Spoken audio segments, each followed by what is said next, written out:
Hello guys, ഇത് നന്ദഗോവനം bhajans TDM ഹാളിൽ നടന്നപ്പോൾ ഞാനും എൻ്റെ ഫാമിലിയും കൂടിയും പോയതാണ്. നമ്മൾ എത്താൻ കുറച്ച് ലേറ്റ് ആയെങ്കിലും ബാക്കിലാണ് നമുക്ക് സീറ്റ് കിട്ടിയത്. അപ്പോൾ നമുക്ക് കാണാൻ പറ്റുന്നുണ്ടായിരുന്നില്ല, അതിൻ്റെ ഒരു ചെറിയ വിഷമം ഉണ്ടായിരുന്നു.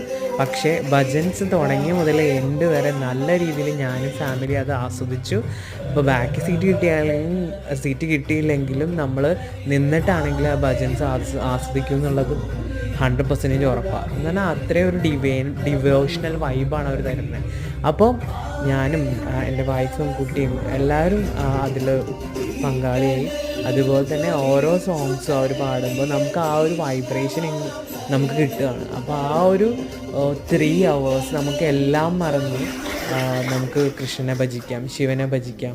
നമുക്ക് അവിടെ ഒരു ചീഫ് ഗസ്റ്റ് ഉണ്ടായിരുന്നു. അത് അനുശ്രീ, മലയാള സിനിമയിലെ ആക്ട്രസ് ആയിരുന്നു. ആളും നമ്മുടെ കൂടെ നിലത്തിരുന്നാണ് ഭജൻസ് കൂടിയത്. I am so happy to share with my feedback about Nandagovindam bhajans.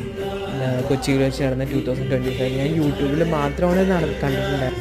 Nandagovindam bhajans കാണാത്ത ആളുകളാണ് ഇനി ബാക്കി ആരെങ്കിലും ഉണ്ടെങ്കിൽ ഇനി വരുന്ന തൃശ്ശൂരിൽ വരുന്ന നന്ദഗോവിന്ദം ഭജൻസിൻ്റെ ഷോ ഉണ്ട്.